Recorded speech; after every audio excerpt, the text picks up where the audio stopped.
Le texte nous parle de la construction de l'autel, AUTEL, qui était muni d'une rampe, et déjà, les pierres de l'autel du Misbéach étaient prises des profondeurs de la mer et de la terre, là où effectivement il ne risquait pas d'avoir été au contact de métal quelconque, parce que c'est marqué il faut surtout pas que le fer touche ces pierres et ne les rende profanes. Donc tout ce qui est en lien avec la guerre ne doit pas être au contact du culte divin.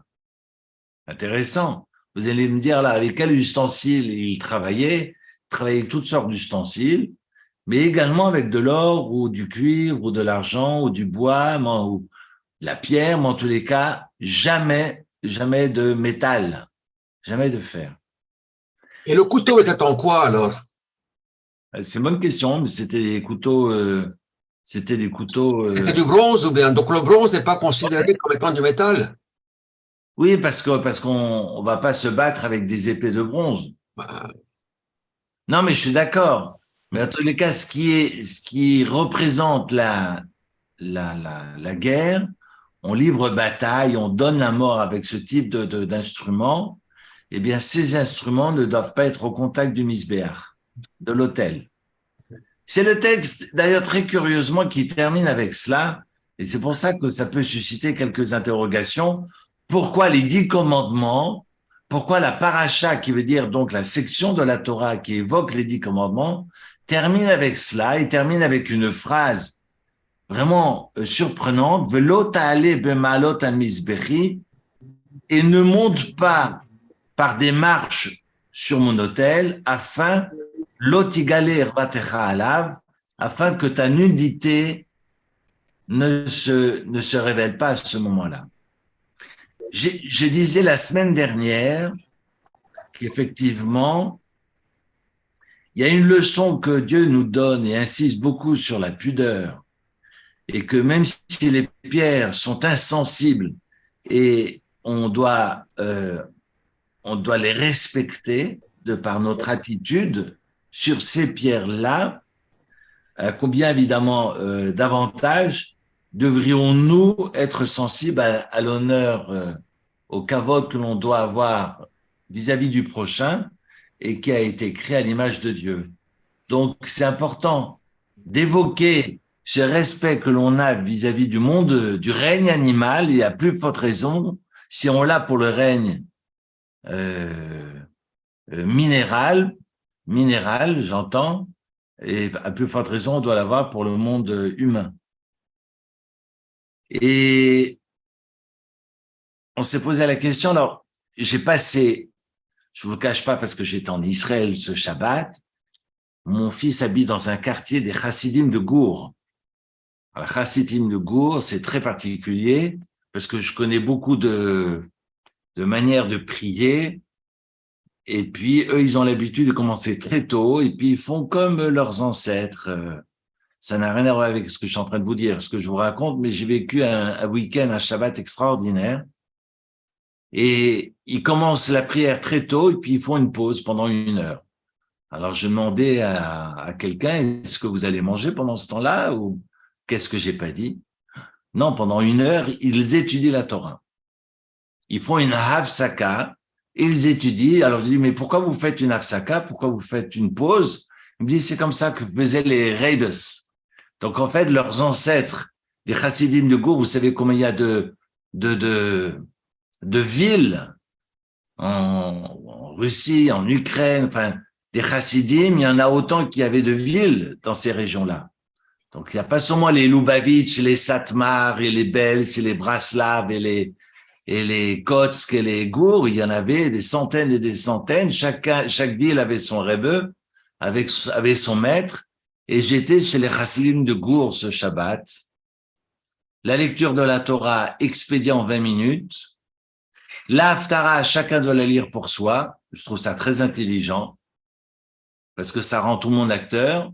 Il y a seulement celui qui est appelé pour le maftir qui fait la bracha au début et à la fin, et puis chacun doit lire pour soi. D'ailleurs, il y a une règle que si on ne lit pas dans du parchemin, on est obligé de lire pour soi. en parallèle du ministre officiant. Et c'est la raison pour laquelle, quand on fait la lecture de la Haftarah, des prophètes, après la lecture de la Torah le samedi matin, dans bon nombre de synagogues orthodoxes en Israël, ils ont un rouleau de parchemin spécial pour la lecture des prophètes.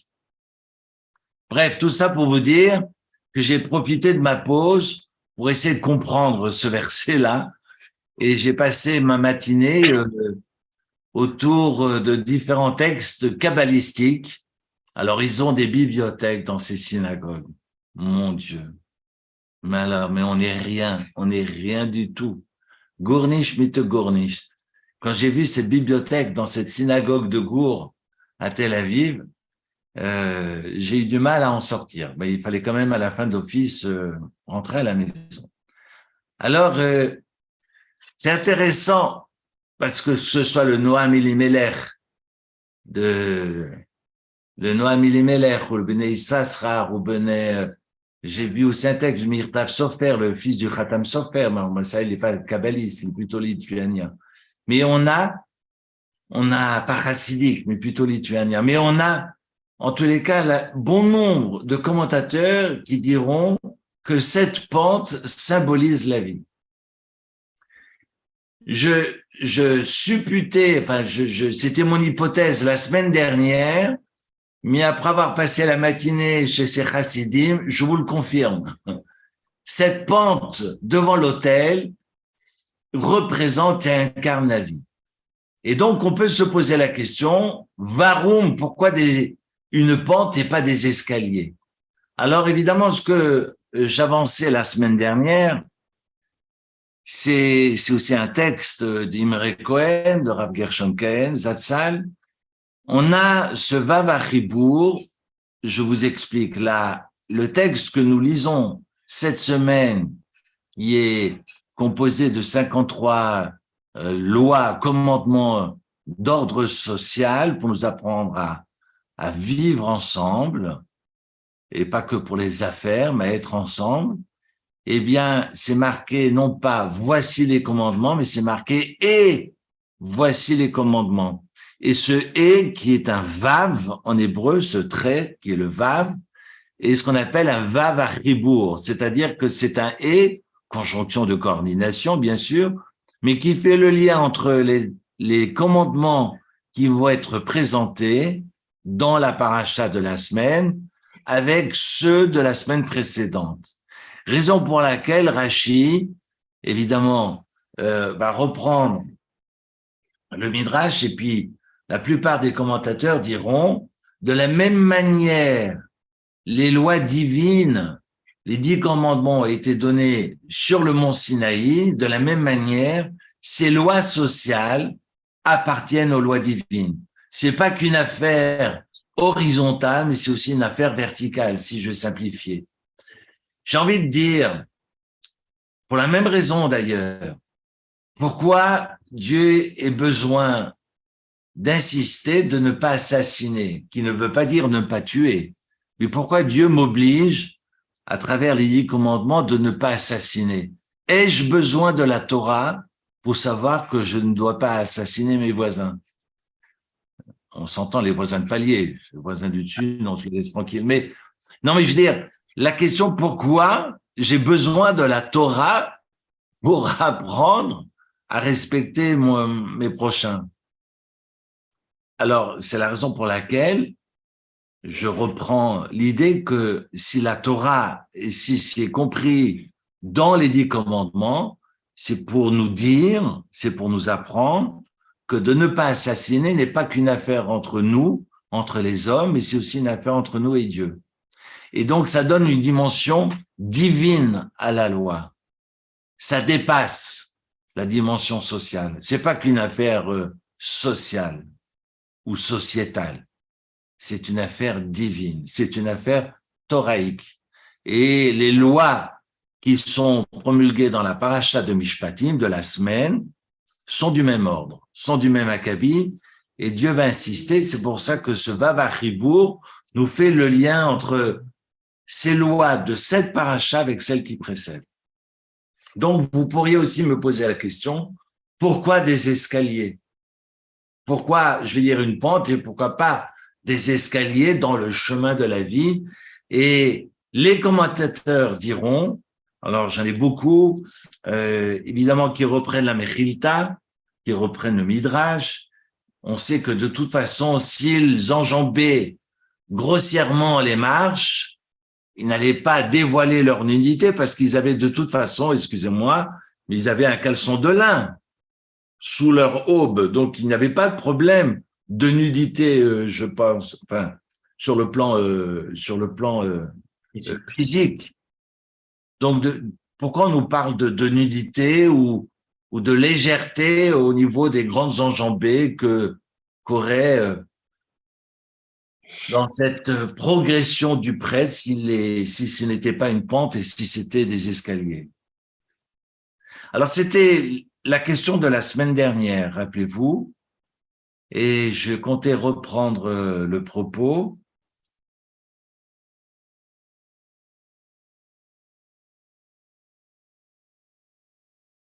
On est évidemment dans le tabernacle, on est évidemment dans le sanctuaire de Dieu. Vous savez que le sanctuaire, c'est la traduction qu'on donne au Ohel Moed en hébreu. Hein.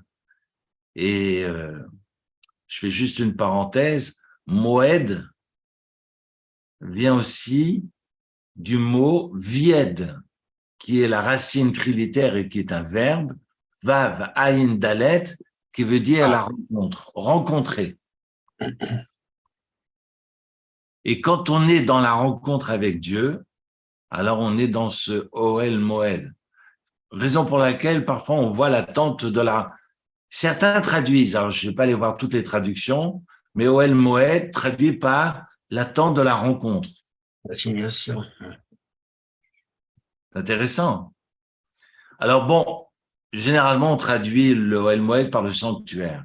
Ce sanctuaire qui deviendra en pierre plus tard dans le temple de Jérusalem.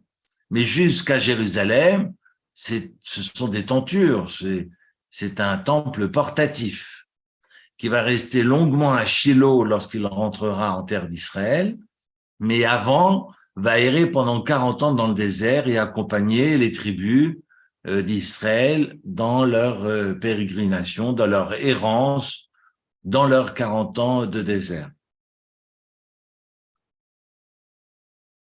Alors,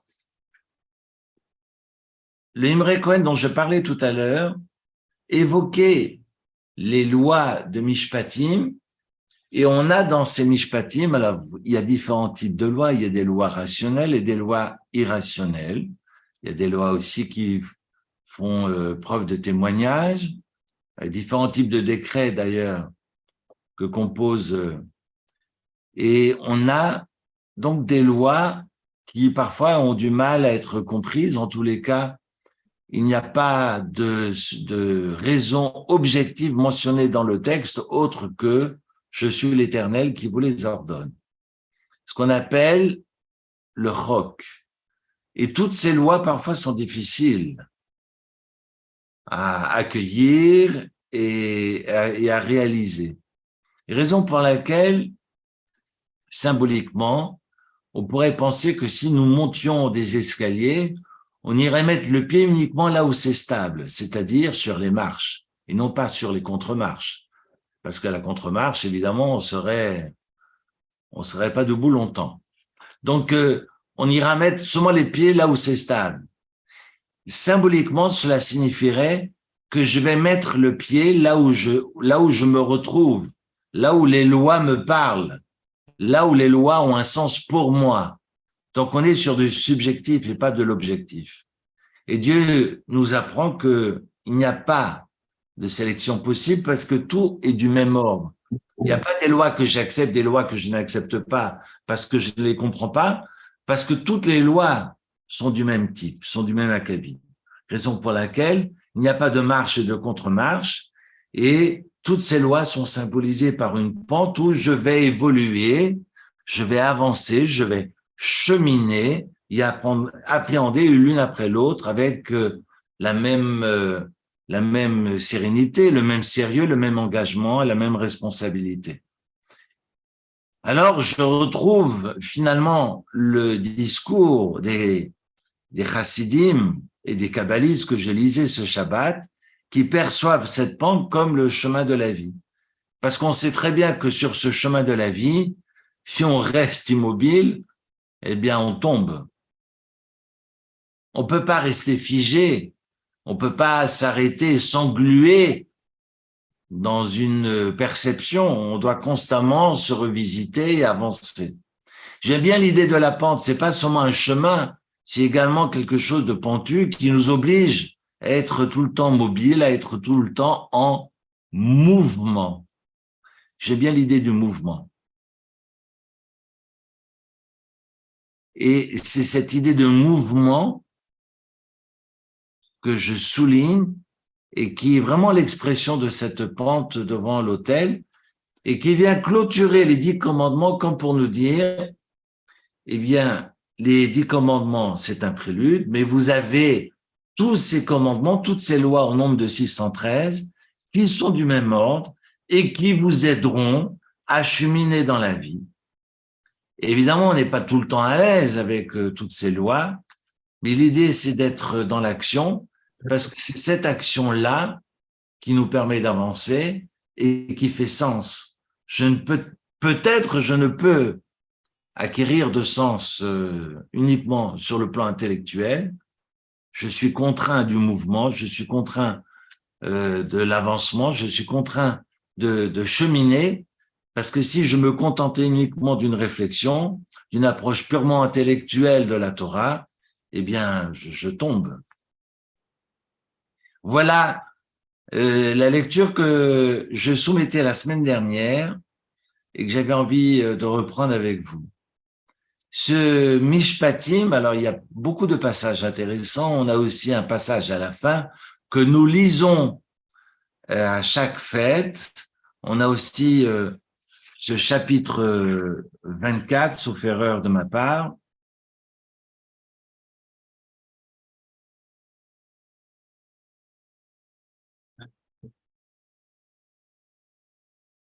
C'est le chapitre 24 qui rappelle donc les fêtes de pèlerinage. On va, fin 23 et 24, on va lire ces passages-là aux 3 fêtes. On évoque le Naaseh Benishma. Alors, le chapitre 23, le chapitre 24 nous rappelle, alors évidemment, il n'y a pas d'ordre prépondérant dans le texte. C'est là que le peuple va clamer haut et fort, nous allons faire, nous allons comprendre, et était prêt à accomplir avant de savoir et de comprendre ce qu'ils allaient faire. Raison pour laquelle les anges s'inclinent devant cet élan du peuple qui est prêt à agir avant de comprendre. Peut-être que c'est dans l'agir qu'on trouve du sens à l'action, mais voilà. En tous les cas, on a ce passage-là, non pas dans la paracha du Yitro au pied de la montagne, mais dans la paracha de cette semaine. On nous parle de cette pierre de saphir qui était au pied de Dieu, dont on a parlé lors de l'asservissement égyptien. Et puis, au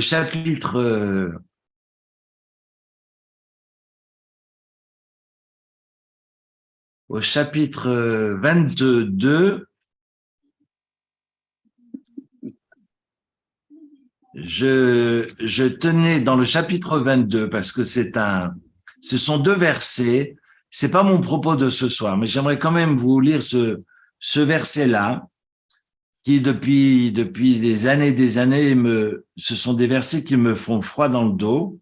Le verset 22 et 23, les versets 22 et 23 du chapitre 22, où on nous dit, attention, conduis-toi correctement avec la veuve et l'orphelin, parce que si tu les humiliais, imaneta aneoto, si tu humilies la veuve ou l'orphelin et que sa plainte arrive à mes oreilles, alors mon courroux s'enflammerait et je vous ferai périr par l'épée. Par le glaive, et vos épouses deviendront veuves et vos enfants orphelins. Je trouve je trouve la violence dans ces deux versets. Je n'ai jamais vu des versets aussi forts que là.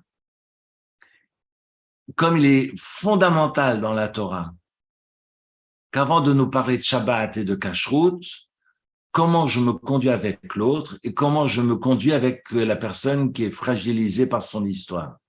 Et si par malheur, j'abuse de cette fragilité, de sa fragilité, alors j'ai des comptes à rendre au bon Dieu. Et le bon Dieu ne reste pas muet par rapport à mon attitude. C'est effrayant. Et ce serait peut-être des versets à rappeler, peut-être même de les écrire dans les synagogues. Comment je me conduis avec l'autre? En tous les cas, chaque année, j'ai froid dans le dos quand je les lis. Et je voulais en tous les cas l'exprimer et les partager avec vous. Je vais m'arrêter aujourd'hui.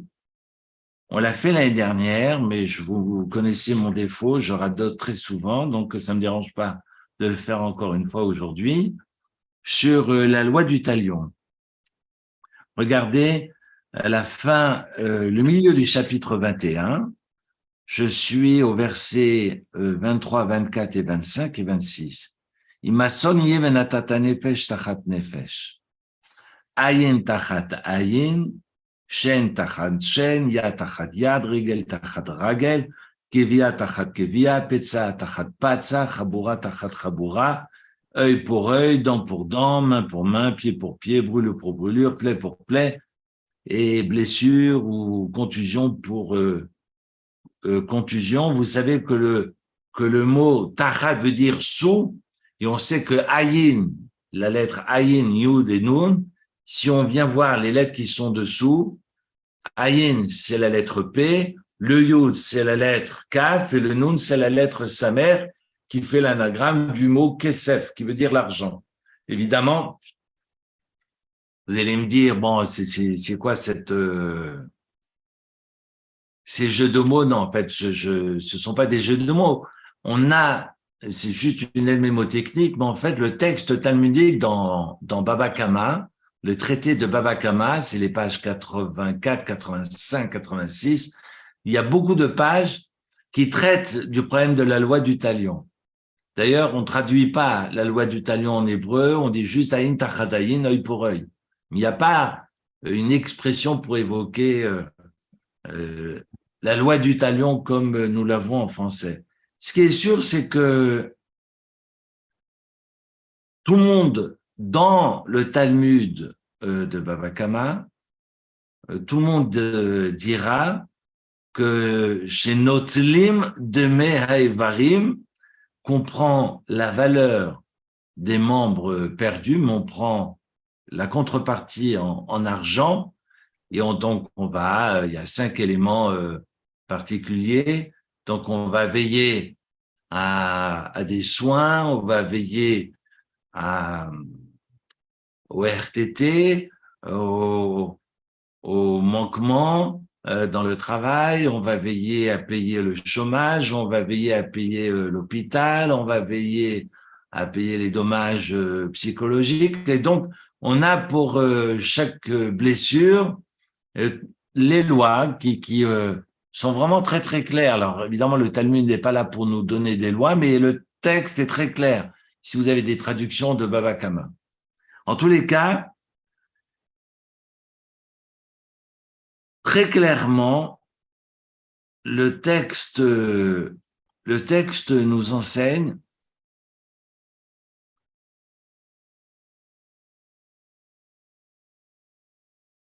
alors j'ai le texte du Sforno sous les yeux qui dit pen iskal venosif alamida.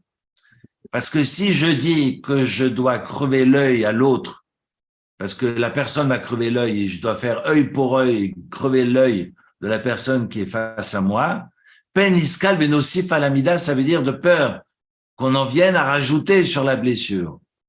Il m'a fait mal comme ça, mais moi je fais un trou et je passe ma main de l'autre côté. Non, j'exagère, mais c'est-à-dire que comment est-ce qu'on peut dans la mida, ça veut dire dans la mesure, est-ce que je peux exactement être à la mesure de ce qu'il m'a fait, ce qui est évidemment impossible. Et donc, tout le monde va insister sur le fait qu'on va plutôt payer les dommages et intérêts que de faire ce que l'autre m'a fait. Donc, on est loin, loin, loin, loin de ces images d'Épinal sur la loi du talion.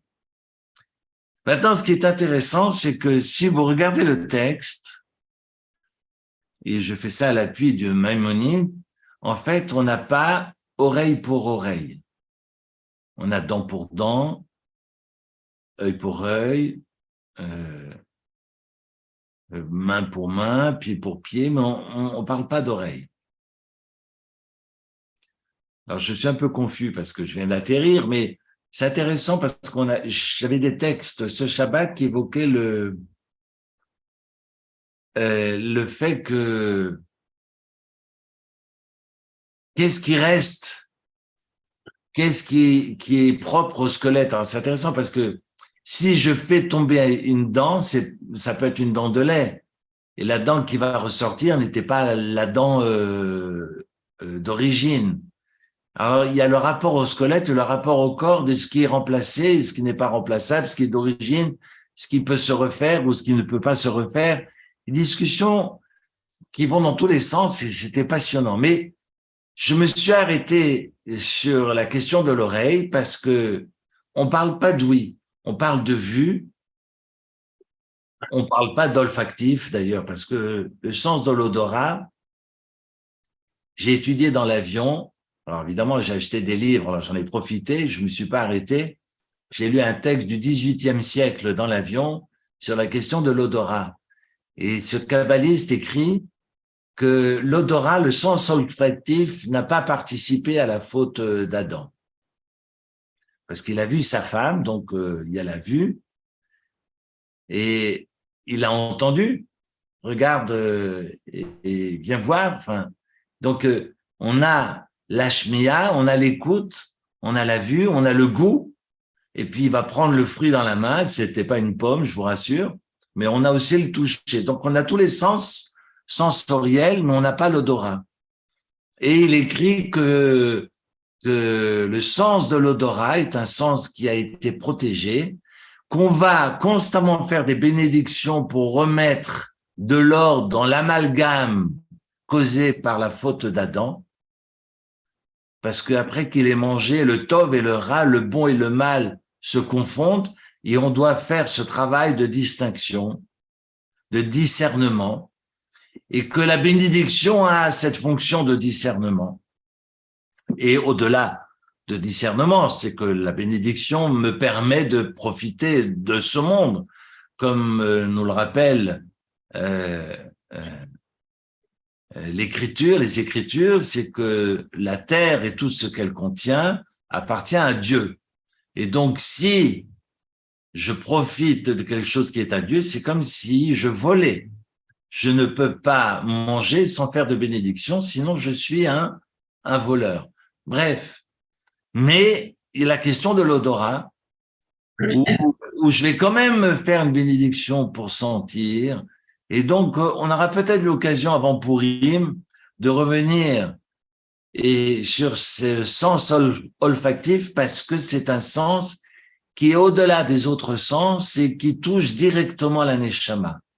Alors que les autres sens sont liés au corps et sont constamment travaillés et revisités parce que le corps est éphémère, alors que la neshama est éternelle et que les odeurs atteignent la neshama, contrairement aux autres sens, et donc on est face à un sens qui est plus spirituel. Je dirais pas totalement spirituel, mais plus spirituel. Il n'empêche, on a quand même une bénédiction à faire au préalable. Mais bon, on y reviendra à Pourim, parce que vous savez que Pourim est la fête de l'odorat. Et si vous ne le savez pas, ben je ferai un cours là-dessus dans 15 jours, à veille de Pourim. Veille de Pourim. Oula, non, la semaine qui précédera Pourim, parce que le soir même, ça va être difficile, on sera à la synagogue à cette heure-ci ou peut-être après, on verra. D'ici là, on ne prévoit pas, je ne sais pas ce que je fais demain, je ne vais pas vous parler de ce qu'on fera là dans 15 jours, mais bon. Alors, je poursuis. Ce qui est intéressant, c'est que dans la loi du talion, on nous parle des yeux, on nous parle de la bouche, on nous parle du toucher, Hein, on nous parle des pieds, de la marche, et donc des mains, mais on ne nous parle pas des oreilles. Il n'y a pas de en ozen tachanoz, ozen tachatozen, oreille pour oreille. Et le texte talmudique dans Baba Kama dira Cheracho noten lo de mekulo. Alors c'est un grand débat dans le Talmud, c'est intéressant. Je voulais pas m'arrêter sur le texte talmudique parce que le texte talmudique n'est pas la loi, et je suis allé voir Maïmonide à ce sujet. Et donc si j'ai rendu sourd quelqu'un, ce n'est pas l'oreille que je répare, mais c'est toute la personne. Comme si, comme le souligne Rashi dans Baba Kama, c'est comme si je tuais la personne. Entre guillemets, je ne veux pas la sortir du contexte, mais je fais exprès d'extrapoler à l'endroit pour signifier l'importance de l'écoute. Que veut dire écouter? Que veut dire entendre? On voit bien que la tradition juive se transmet par l'oreille. Et c'est pas ce que j'ai entendu de mes parents ou de mes maîtres ou de Moïse, Moshe Rabbeinu, que je vais transmettre à mon tour et qui permet finalement, de par cette transmission, qui permet au peuple d'Israël de demeurer pérenne. Mais je ne crois pas parce que j'ai vu, je crois parce que j'ai entendu. C'est important. Donc, vraiment, le substrat dans la tradition juive, c'est cette écoute-là, cette shmiya. Tu entends quoi par là? Donc, vraiment, l'écoute, c'est pas seulement de faire passer un son dans... Mais c'est vraiment une question de shmiya, c'est-à-dire de compréhension. En fait, l'écoute se dit pas shmiya, se dit ha'azana en hébreu. Ozen, ha'azana. Est-ce que je suis dans l'écoute ou pas? Et pourquoi ça suscite tellement de questions? Et puis c'est un débat, enfin, c'est plutôt un sujet auquel je suis très attaché depuis des années, travaillant en EMS, parce que, non pas que je suis confronté à des personnes qui n'entendent pas, mais quand on parle de cheresh, de sourd, eh bien, on évoque la question de l'isolement. C'est ça. Et l'isolement, vous me direz, je ne vois rien, je suis aussi isolé. Je peux vous dire, pour avoir travaillé longuement avec des aveugles, ils ont les sens affûtés et ils perçoivent. J'ai déjà joué de la musique avec Poupin, je ne sais pas si vous le connaissez, à Genève, qui est un aveugle et un pianiste hors pair, et je crois Jean-Yves Poupin. Mais je veux dire, j'ai connu, et puis chez mes parents, j'ai connu de nombreux aveugles avec qui on a refait le monde et qui étaient plus vivants que les sourds que j'ai pu rencontrer, sans faire de généralité. Et puis, je ne suis pas médecin et je ne suis pas scientifique et je ne suis pas là pour vous dire lequel des deux souffre le plus. Mais ce que j'aimerais mettre le doigt sur la question de l'isolement. Parce que si je n'entends rien, c'est parce que je suis...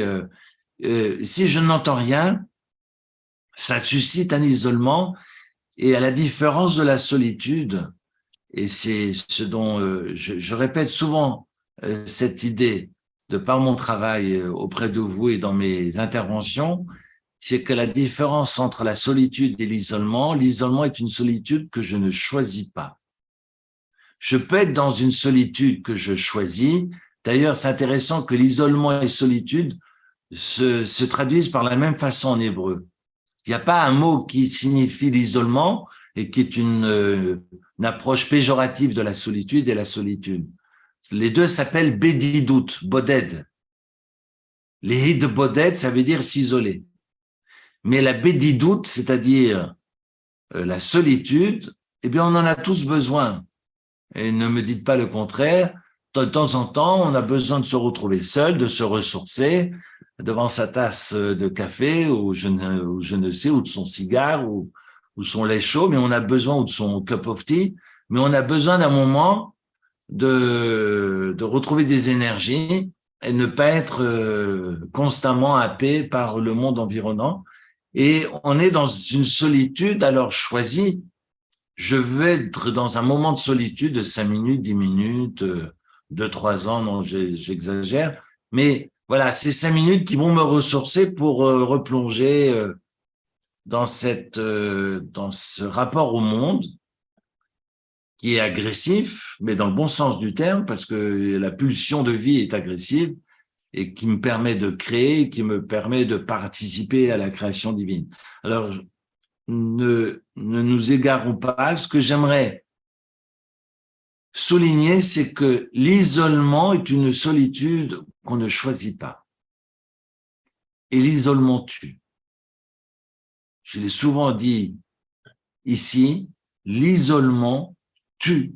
Et je l'ai vécu personnellement lors du Covid. Et j'ai enterré des personnes qui sont malheureusement mortes d'isolement pendant le Covid et qui ne sont pas morts du Covid, mais qui sont morts d'isolement. Donc, c'est très important de comprendre la différence entre la solitude et l'isolement. Et je pense qu'il y a quelque chose de cet ordre-là chez le Kheresh. Contrairement au Souma, contrairement au non-voyant ou à l'ambiope, c'est que le Kheresh, qui veut dire le sourd, c'est le texte du Talmud que je reprends avec vous, eh bien, peut-être que si j'ôte malencontreusement l'ouïe à quelqu'un, c'est pas l'ouïe que je dois payer, que je dois réparer, mais c'est toute la personne que je dois réparer. Vous vous rendez compte ce que ça veut dire? Et c'est pas moi qui le dis, c'est le texte talmudique. Noten lo demeg kulo. Je dois lui donner la valeur de toute sa personne. Ça veut dire ce que ça veut dire. Ça veut dire que quand je n'entends rien et que je suis isolé, je ne suis plus dans la vie.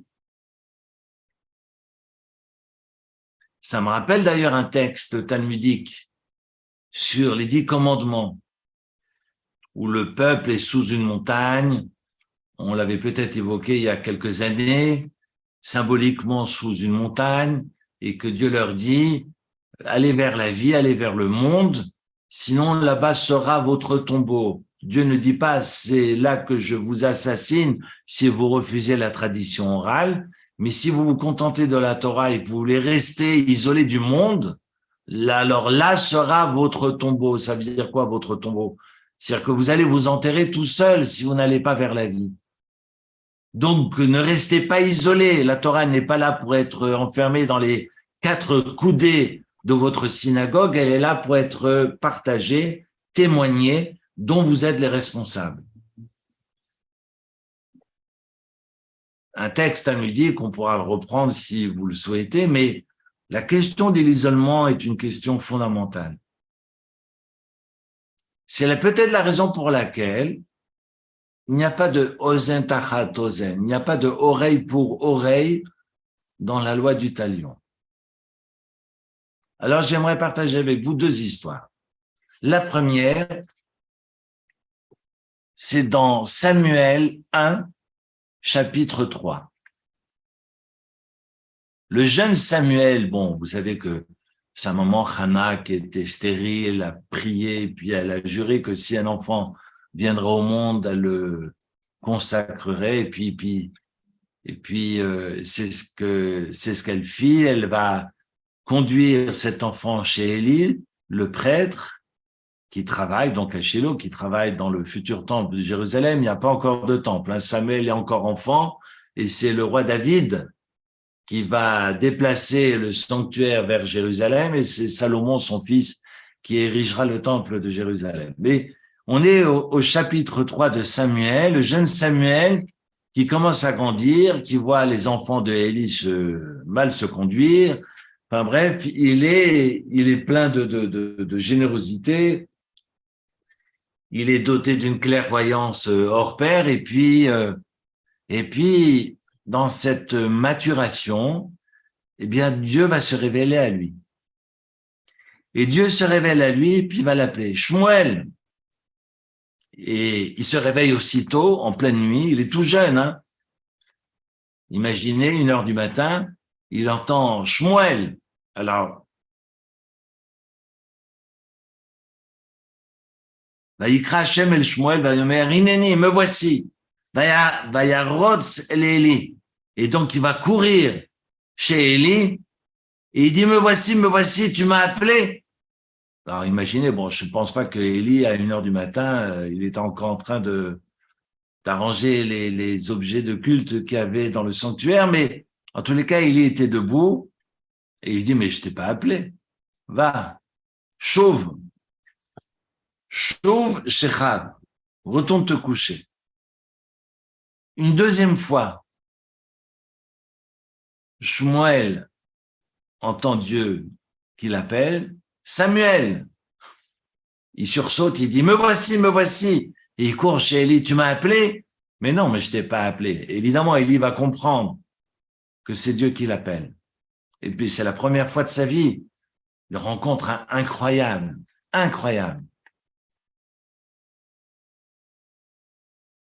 Et donc, la deuxième fois, Dieu l'appelle, il court chez Élie, Élie le rassure et dit non, retourne te coucher. Shuv Shecha, ou Shmuel, Terem Yada et Hachem. Jusque-là, évidemment, Samuel ne connaissait pas encore Dieu, et parce que la parole divine ne s'était pas encore révélée à lui.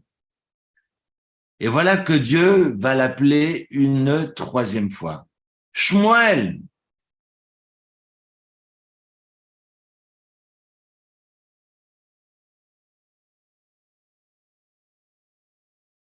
Dieu appela Samuel, il se leva et s'enfuit auprès d'Élie qui lui dit, tu m'as encore appelé. Élie, pour la troisième fois, va comprendre qu'évidemment que c'est Dieu qui l'appelle, et il lui dit, bah, tu diras, bon Dieu, parle Dieu, parce que ton serviteur t'écoute. Shmuel va retourner au lit, va yishkav bimkomo, et retourne se coucher à sa place. Pourquoi c'est marqué à sa place, dans sa couche? C'est intéressant le verset. Enfin, je réfléchis au fur et à mesure que je vous lis le texte. C'est pas bien, Eric, tu aurais dû préparer. Vayavo Hashem, vayitiatsev vayikra kepam bepam Shmuel.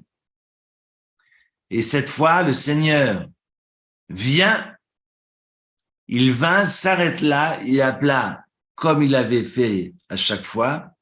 Et c'est intéressant, c'est pas juste, parce qu'à chaque fois, il dit juste Samuel. Il dit pas Samuel. Parce que les fois précédentes, Dieu a juste dit Samuel, et puis il a sursauté, puis il est allé chez Élie.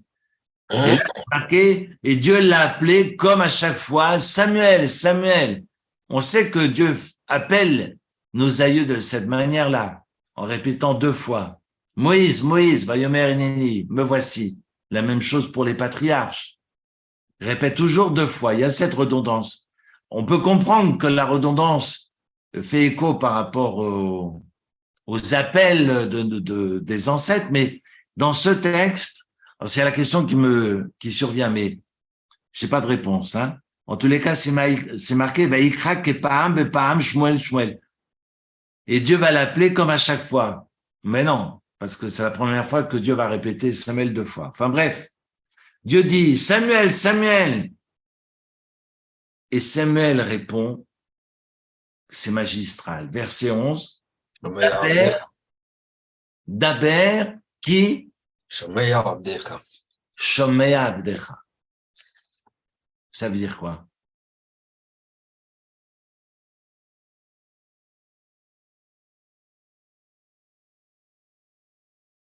Comment on dit car ton serviteur écoute? Ton serviteur t'écoute.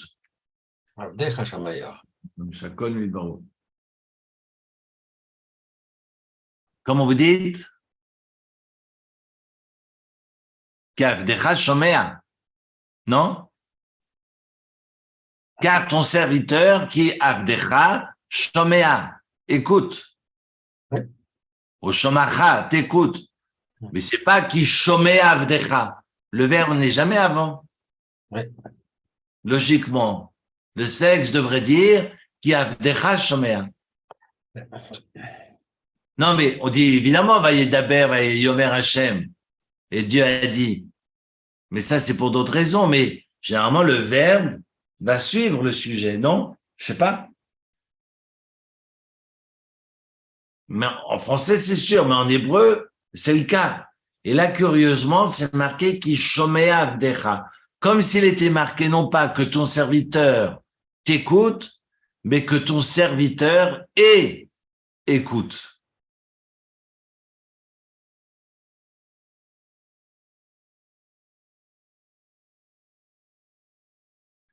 Et je pense, parce que j'avais étudié ce texte avec Rav Shmuel Cohen Zichrono Libracha, et je rappelle sa mémoire parce que c'est un texte qui nous avait passionné. Shomea avdecha, ton serviteur écoute. Et pas entendant. Il est dans l'écoute. Vous savez ce que ça veut dire être dans l'écoute? Être dans la capacité de faire le vide en soi pour recevoir la parole de l'autre. On parle d'empathie aujourd'hui, mais c'est quoi l'empathie? Se mettre à la place de l'autre, les émotions, patati patata, bref.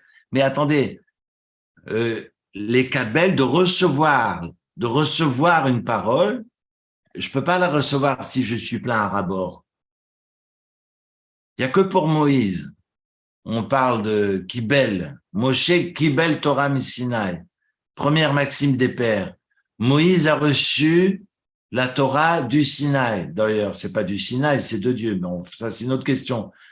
Mais Moïse a reçu la Torah du Sinaï et va la transmettre à Josué. C'est pas dit que va la transmettre et Josué va la recevoir à son tour. Parce que pour recevoir, il faut mettre de la place en soi. Si je ne suis pas capable de faire preuve d'humilité et de faire de la place et de lâcher prise, de lâcher mes idées, mes représentations, mes idées arrêtées, et de m'imaginer que je ne détiens pas la vérité et que je suis en mesure d'accueillir la parole de l'autre, si je ne fais pas cette place-là, alors je ne peux pas être dans l'écoute. Ça veut dire quoi, écouter? C'est pour ça que très souvent les médecins notent. C'est pas évident de recevoir. C'est pas pour ça qu'on note, hein, mais entre autres. Mais ça aide. Vous imaginez? Moshe Kibel Torah Misinaï. C'est la seule fois où c'est marqué Kibel. C'est Moïse qui va recevoir la parole divine du Sinaï. On parle d'humilité. C'est pour ça qu'on parle du Sinaï et non pas de Dieu. C'est pour ça que la Mishnah insiste sur la notion du Sinaï à ce moment-là. Et regardez les maximes des pères, c'est magnifique. Et on parle de cette réception, autrement dit, du vide effectué par Moïse en lui pour pouvoir accueillir ces paroles de Dieu. Daber qui shomea avdecha. Je suis tout écoute pour toi.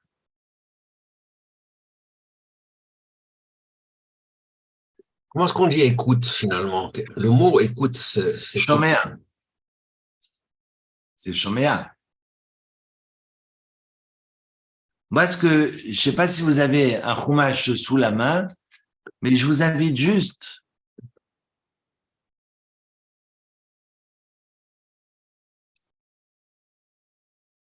d'un œil furtif. Non, je vous invite juste à ouvrir le Deutéronome, chapitre 21.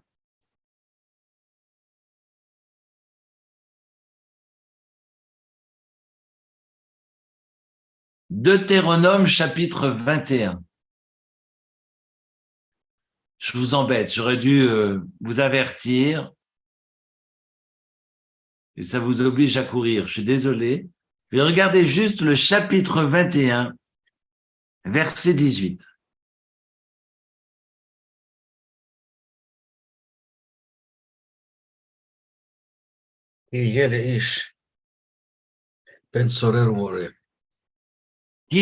Alors on parle de l'enfant renégat, Si un homme a ben sorer au moré, un enfant qui gloutonne et qui s'abreuve comme un sauvage, on parle évidemment d'un enfant renégat et rebelle.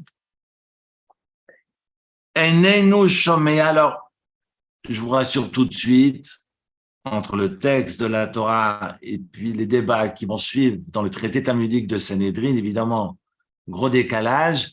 Et est-ce que cet enfant a réellement existé ou pas? Et pour que cet enfant ait existé et de remplir les conditions pour condamner un enfant à mort, qui n'est pas nahar, qui n'est pas mineur et qui n'est pas adulte, parce que s'il est adulte, les parents n'ont plus aucun droit sur lui. Donc, pour remplir toutes ces conditions, ce n'est pas simple. Et le Talmud nous rassure, cet enfant n'a jamais existé. Mais bon, peu importe, je ne veux pas débattre là-dessus. Ce qui m'intéresse, c'est ce que le texte vient nous apprendre, ce que le texte nous donne à réfléchir, ce que le texte nous donne à penser. Regardez bien ce que le verset dit. Cet enfant est rebelle. Et pourquoi cet enfant est rebelle? Parce que enenu shomea bekol aviv ou bekol imo, parce qu'il n'écoute pas la voix de son père et la voix de sa mère. Que veut dire enenu shomea? Mais pas dans la réception. C'est Intéressant, hein? Enenu shomea. Alors, je vous embête avec l'hébreu. Alors, évidemment, c'est pas simple. C'est sûr que c'est ça, je vous embête avec l'hébreu, mais c'est sûr que, de temps en temps, un peu de grammaire, un peu de vocabulaire, ça aide. Mais moi, ça me casse les pieds quand j'étais plus jeune, mais d'aller chercher dans les dicos de grammaire, etc., pour comprendre. Mais sincèrement, je continuerai à vous embêter parce que ça aide énormément. Il y a des petits dictionnaires qu'on appelle les marchands Henry.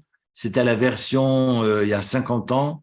En une trentaine de pages, vous avez tous les mots de l'hébreu, je dis l'hébreu de la Torah, l'hébreu historique, pas l'hébreu moderne. Hein.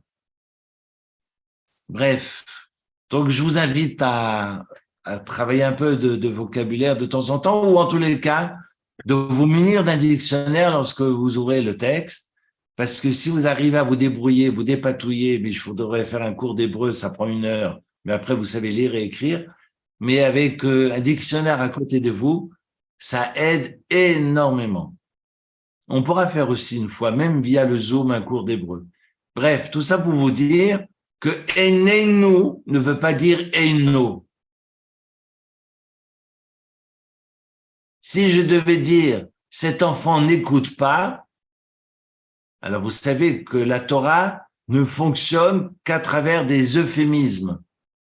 Par exemple, si la Torah me dit un aliment qui n'est pas cachère, la Torah me dit c'est un aliment eno tahor, qui n'est pas pur, pour ne pas dire impur. Donc en fait, la Torah ne fonctionne qu'avec des euphémismes, ce qu'on appelle le lachon sagé nahor. D'ailleurs, c'est intéressant, hein. Euphémisme en hébreu se dit lachon sagé nahor, c'est l'araméen qui veut dire l'aveugle, sagé nahor, qui voit suffisamment, qui a assez de lumière, en fait, pour signifier qu'il ne voit rien du tout. Mais lachon, le langage sagé, suffisant, nahor, de lumière. Ce langage de suffisance de lumière, en fait, évoque le non-voyant, mais c'est l'expression qu'on retrouve dans le Talmud pour traduire l'euphémisme. En tous les cas, là, vous avez un euphémisme parce que au lieu de dire qu'il est complètement sourd, c'est marqué eno shomea, il n'écoute pas. Mais c'est pas marqué il n'écoute pas, c'est marqué enenu shomea. Regardez le mot. ouais. C'est pas marqué eno shomea, mais enenu. Il ne possède pas. Il n'a pas. Shomea, donc shomea n'est plus un verbe ici, mais devient un nom commun qui veut dire l'écoute.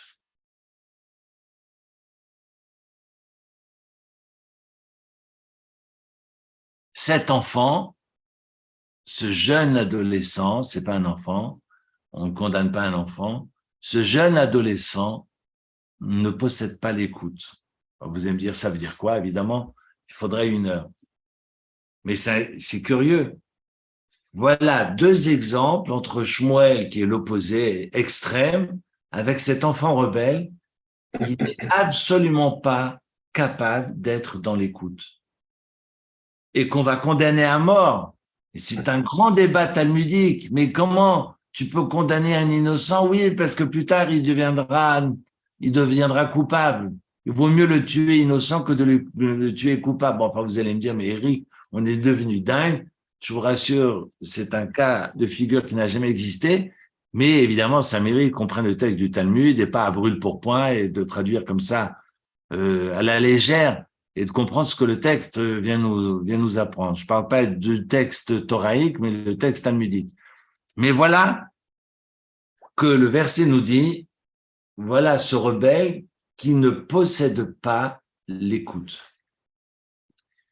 Tout ça pour vous dire que la loi du talion ne peut pas entreprendre, ne peut pas réfléchir sur la question de l'écoute, parce que l'entendement, c'est toute la personne qui est engagée.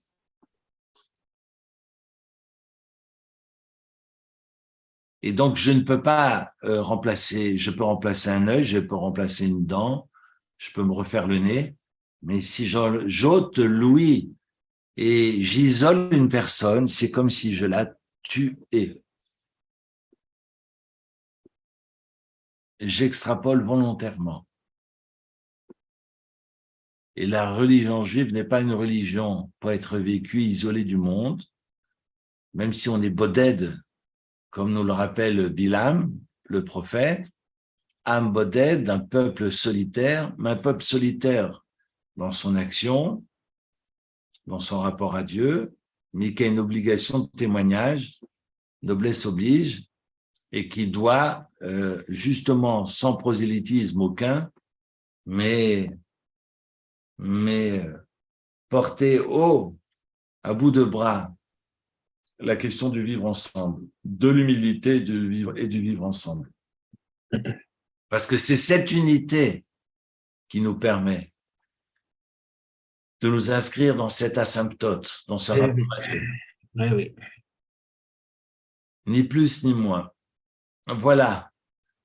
Alors, ça rejoint la pente du Misbéach, mais peut-être que si on comprend cette question de l'isolement et du rapport à l'autre, alors on arrive pas à pas à cheminer sur cette pente, parce que cette pente ne s'emprunte pas à grande enjambée, mais pas à pas de souris, et on sait très bien chasser le naturel, il revient au galop. Mais ça veut dire aussi que si on fait de grandes enjambées et qu'on saute des étapes, parfois ces étapes qui ont été évitées nous rappellent à leurs bons souvenirs et nous reviennent comme des boomerangs. Et puis la Torah nous invite à avancer, à pas de souris. Et le prêtre devait s'élever sur cette pente à pas de souris, talon-point. Hein, c'est ce qu'on apprend en danse. Mais c'était du talon-point. C'était effectivement cheville et orteil, et il devait avancer comme ça sur la pente. Je ne sais pas si vous avez des dessins dans vos Bibles, mais je me souviens de quelques dessins vus il y a 55 ans en arrière, effectivement, et on voyait le Cohen monter comme ça sur la pente. C'est comme ça qu'on avance dans la vie. Et ça nous permet effectivement d'embrasser étape par étape toute la vie et de pouvoir finalement donner sens, lui donner sens et de triompher avec sérénité. Voilà ce que, après un vol en avion, voilà ce que j'avais envie de partager ce soir avec vous. Imaginez, après un vol en avion, alors qu'est-ce que ça... Non, je me contente de l'avion. Je ne prendrai pas de montgolfière la semaine prochaine, ni de sous-marin. On va s'arrêter là. Merci de votre fidélité. Merci à toi, Eric. Je peux vous dire que si par hasard vous vous promenez du côté de Rehov Fayomi à Tel Aviv et que vous avez l'occasion de passer Shabbat dans une synagogue de Chassidim de Gour, c'est extraordinaire. Voilà, je suis encore sur mon nuage, j'ai un peu de mal à atterrir, mais je suis très bien comme ça. Que j'ose vous poser une question. Oui. Est-ce que vous auriez une référence qui pourrait, qui s'adresse particulièrement aux personnes qui souffrent de surdité et qui sont dans cet isolement? Par rapport à tout ça, parce que on en a plusieurs qui nous entourent et qui le vivent, et ce que vous dites est tellement parlant, si j'ose dire, et c'est rare qu'on puisse communiquer avec une personne malentendante avec tant de vérité. Alors, c'est intéressant, Nathalie, la question, parce que, évidemment, je suis pas là pour jeter la pierre et que j'ai non seulement du respect, mais que j'essaie d'accompagner autant que faire se peut les malentendants. Je le vis au quotidien. De surcroît, en face de la Tribune de Genève, il y a le seul café pour malentendants de tout Genève. Je ne sais pas si vous connaissez Non. mais alors je mange pas dehors parce que je mange strictement cachère, mais j'aime bien aller prendre le café là-bas parce que tous les serveurs et en cuisine, il y a pas de musique déjà. Vous rentrez dans un café, vous n'avez pas du boum boum dans les oreilles. Ça, c'est déjà une première chose. Puis c'est là où tous les malentendants de Genève se retrouvent. Et moi, j'ai un plaisir fou à essayer de parler avec je sais pas si vous connaissez le langage des sourds et muets, mais j'aime beaucoup ce lieu. Donc, je vais pas tous les jours prendre un café. Vous allez me croire que je fais rien de la journée et que je passe voilà mes matinées à boire des cafés. Alors, j'adore le café, c'est vrai, mais je le bois surtout au travail. Mais si vous avez l'occasion de vous asseoir chez Vroom, alors je leur fais de la pub, je leur demanderai 10%. Mais si vous avez l'occasion, c'est en face de la Tribune de Genève. C'est le seul lieu. Alors, j'ai déjà, ça répond pas, Nathalie, à la question, mais j'ai déjà vécu des repas dans le noir total. Voilà, c'est ce que j'allais dire. À Yafo, en Israël, où l'aveugle qui me conduisait à table faisait exprès de danser. Alors, je dansais parce que je posais les mains sur ses épaules et il me conduisait avec ma femme à ma table. Mais pour tenir, alors ça rigolait autour de moi, mais il faut laisser les montres et les téléphones à l'entrée. Donc c'est le noir total. C'est juste pour comprendre ce que vivent les gens. Ouais. Et je sais qu'en Israël, ils sont très développés là-dessus. Il me semble, quelqu'un m'a raconté qu'il y a un restaurant comme ça du côté de Zurich. Mais en tous les cas, le restaurant à Yafo est strictement caché. Donc, vous allez manger votre poisson dans le noir. Je peux vous dire que là, vous allez laisser les couverts de côté, vous laissez tous les ustensiles, vous mangez avec les doigts, moi, vous êtes sûr de toucher là-bas. Mais c'est intéressant. Mais faites le même exercice en allant boire un café chez vous. Tout ça pour vous dire, comme je l'évoquais au chapitre 22, l'ota anun, de ne jamais vexer, Se moquer. et de ne jamais bousculer la veuve et l'orphelin, c'est-à-dire l'otanun d'affliction, comment je me conduis vis-à-vis de la personne qui est fragilisée, parce que Dieu se fâche. C'est rare que la Torah nous dise que Dieu se fâche. C'est très rare. Et là, je reprends ce que le texte nous dit ici. Je le reprends parce que je trouve ces deux versets effrayants. C'est au chapitre 22, c'est 22 et 23. Si tu humilies la veuve et l'orphelin, sache que quand la veuve et l'orphelin se plaignent, leurs plaintes s'élèvent jusqu'à moi. Et je les entends. Et mon courroux s'enflammera. Et je vous ferai périr par le glaive, et alors vos femmes deviendront à leur tour des veuves et vos enfants des orphelins. Attention de la manière dont vous vous conduisez vis-à-vis de ceux qui sont moindres, qui sont en difficulté par rapport à vous. Ce qu'ils ont écrit. Et je suis face à une personne qui entend rien, et que je suis moqueur et que je ne suis pas capable de la respecter et de la considérer telle qu'elle est, attention à la colère de Dieu. C'est rare quand la Torah et quand le bon Dieu lui-même dit attention, tenez-vous à carreau parce que si par malheur vous humiliez la personne qui est diminuée, la personne qui a moins que vous, la personne qui a des difficultés dans la vie, la personne qui est fragilisée, la personne qui est dans la misère, gare à vous, parce que ma colère vous fera disparaître de la surface de la terre. C'est la forme ultime de la loi du talion, quoi. Tu humilies, je t'humilie. Non, Je te tue. non, parce que toute la Torah, je suis pas totalement d'accord, Albert, mais parce que toute la Torah est une leçon d'humilité. La Torah et le bon Dieu passent, finalement, tout le texte est là pour nous apprendre, en tant que créature, de rester à notre place de créature. Et quand on commence à regarder les gens de haut, ça passe plus. Et c'est pas une question de loi du talion. C'est qu'on doit apprendre à respecter son soi. La Torah est là constamment pour nous le rappeler. Arrêtez de faire les malins. Arrêtez de faire les malins. Pas avec moi. Et ça, c'est pas mesure pour mesure. C'est pire que ça. Parce que Dieu me dit, tu fais le malin, tu disparais. Tu disparais. Le chara api. Et mon courroux sera terrible.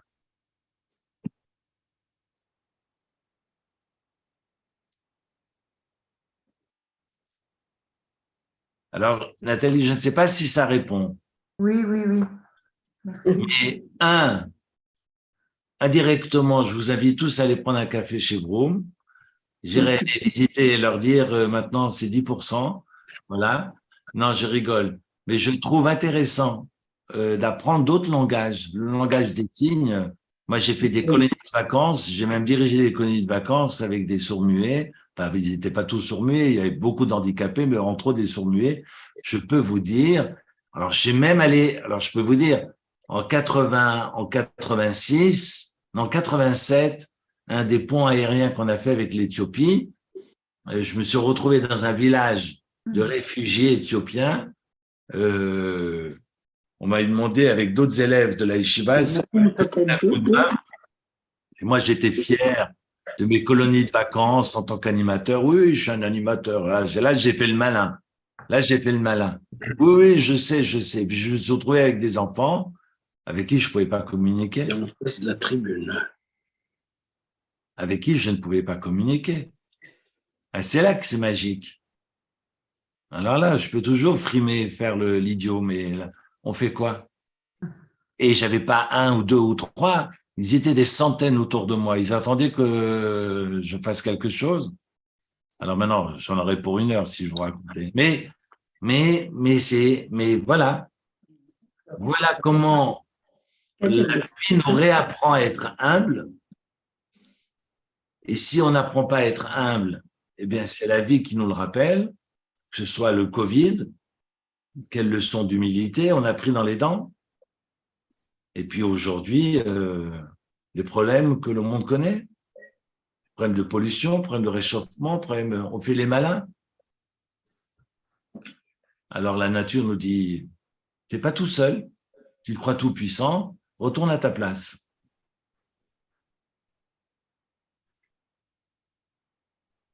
Et puis, des textes comme ce verset 22 ou ce verset 23, il y en a évidemment beaucoup. Donc, pas des textes qui nous diront comment nous conduire avec des personnes qui souffrent de solitude forcée, mais comment je me conduis avec la personne qui est dans ce type de fragilité, bien entendu. Que veut dire l'autre? Parce qu'aimer son prochain, c'est pas aimer celui qui nous ressemble.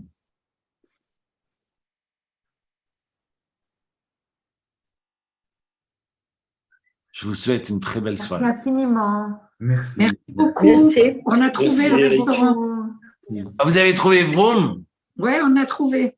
Bon, on ira prendre un café tous ensemble chez Broom. Exactement. Pour fêter Bonne soirée à tout le fin de l'année. C'est rue des Rois, hein, rue des Rois. Voilà. Au coin de la rue des Rois, oui. Voilà. Bon, la rue est en travaux, mais c'est normal, ça fait 30 ans que ça dure. Et En rêve tout cas, il est bien noté. Christophe. Au revoir. Au revoir. Merci beaucoup. Bonne soirée, bonne semaine. Merci beaucoup. Bonne soirée. Au revoir. Au revoir. Bonne soirée. Merci beaucoup. Trop mignonne. ça. Bonne soirée, à bientôt. Au revoir. Merci beaucoup. Bonne soirée.